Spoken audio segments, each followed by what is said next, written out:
Pembelajaran berdiferensiasi untuk meningkatkan minat belajar peserta didik. Assalamualaikum warahmatullahi wabarakatuh. Perkenalkan, nama saya Yurida. Saya merupakan guru PPKN dari SMK Negeri 1 Oku. Saya akan mengimplementasikan dan melakukan refleksi terhadap implementasi pembelajaran berdiferensiasi di kelas.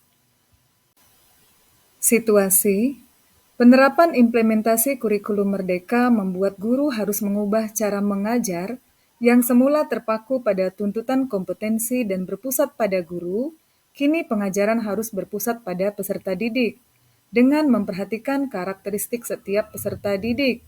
Pembelajaran harus berdiferensiasi, yaitu merupakan pembelajaran yang dikembangkan untuk merespon kebutuhan peserta didik dalam belajar yang berbeda-beda, meliputi kesiapan belajar, minat, potensi, atau gaya belajar peserta didik.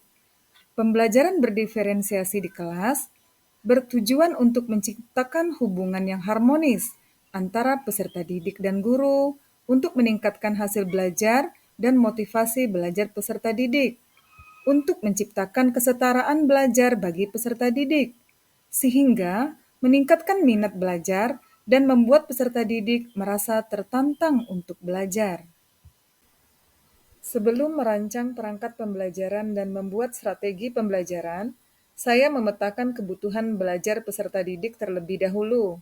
Untuk memetakan kebutuhan belajar peserta didik, saya melakukan wawancara terlebih dahulu dengan guru yang pernah mengajar di kelas tersebut, dan juga saya melakukan wawancara dengan peserta didik di kelas tersebut untuk mengetahui kesiapan belajar dan gaya belajar peserta didik.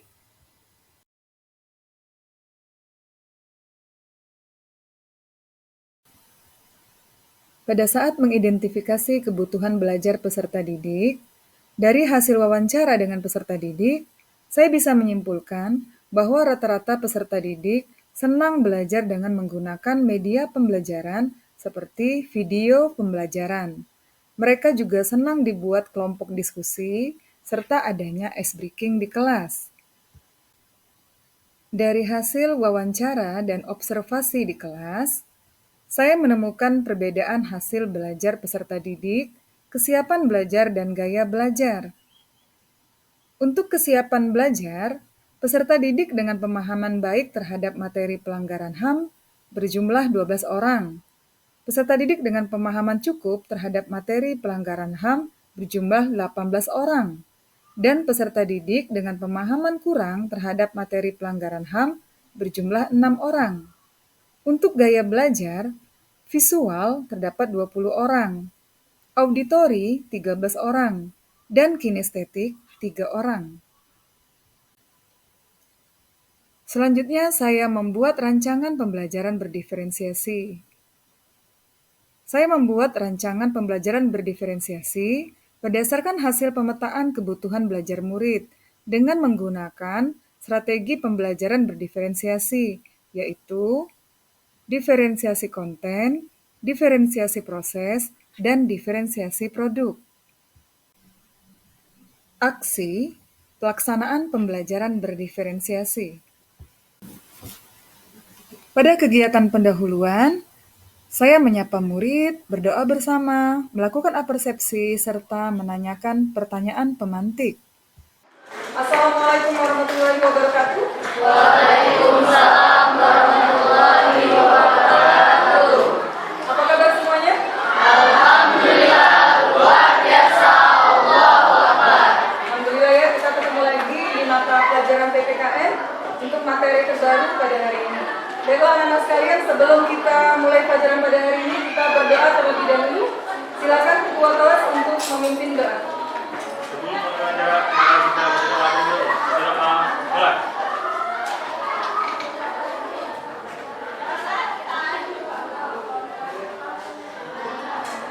Doa selesai. Sikat.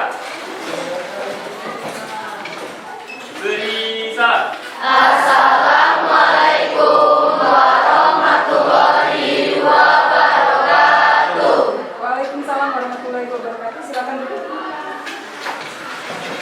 Ibu akan mengabsen terlebih dahulu ya. Ibu akan panggil satu-satu, silahkan yang Ibu panggil namanya tulisannya. 10 TKJ 4, Afru Politika, ya. Alia Minteki, Anissa Abelia. Hentikan sejenak apa yang Anda lakukan, lalu ambillah posisi yang nyaman.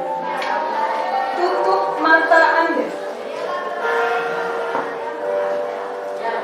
Lalu duduklah dengan posisi tegak, tidak membungkuk, rileks. Hentikan sejenak apa yang... Kegiatan inti.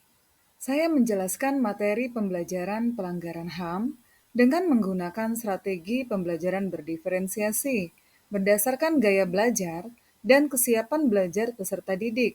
Salah satunya dengan membuat kelompok diskusi. Ya, anak-anak sekalian, sudah selesai waktu diskusi ya? Silakan selanjutnya setiap kelompok untuk presentasi di depan. Ya. Kita berikan dulu kesempatan untuk kelompok siapa kira-kira yang mau maju duluan? Ya, kelompok 3 ya. Ya, kita persilakan kelompok 3 untuk ke depan.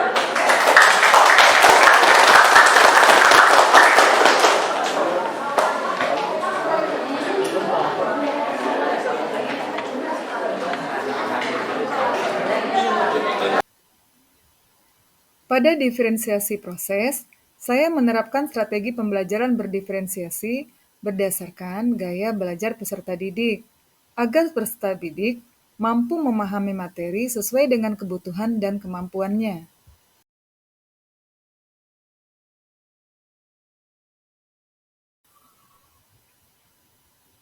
Pada diferensiasi produk, saya menerapkan strategi pembelajaran berdiferensiasi produk berdasarkan gaya belajar peserta didik, agar peserta didik mampu menghasilkan produk belajar yang sesuai dengan kebutuhannya. Saya melakukan ice breaking supaya peserta didik tidak bosan dan semangat dalam pembelajaran di kelas. Kiri, sorot ke kanan,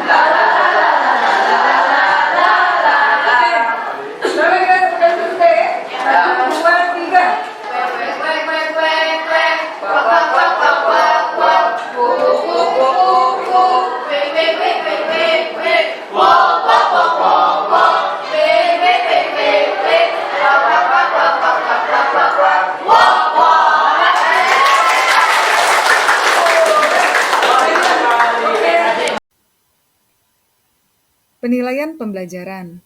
Saya melakukan penilaian pembelajaran berdasarkan 3 aspek, yaitu pengetahuan, keterampilan, dan sikap. Jenis penilaiannya adalah Assessment for Learning, yaitu penilaian pembelajaran selama proses belajar berlangsung. Penutup dan refleksi. Saya bersama peserta didik melakukan kegiatan penutup dengan menarik kesimpulan atas materi pada hari ini, serta merefleksikan perasaan peserta didik setelah belajar pada hari ini, setelah itu berdoa bersama. Kesimpulan dan refleksi. 1. Pembelajaran berdiferensiasi merupakan salah satu problem solving pembelajaran di kelas.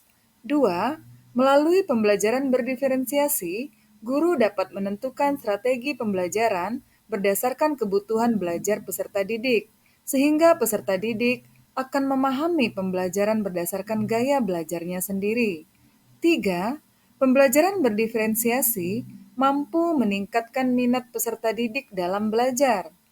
4. Peserta didik akan mendapatkan pembelajaran yang bermakna karena mereka belajar sesuai dengan minat, profil belajar, dan kesiapan belajar. Demikianlah rangkaian kegiatan pembelajaran berdiferensiasi yang saya laksanakan di kelas.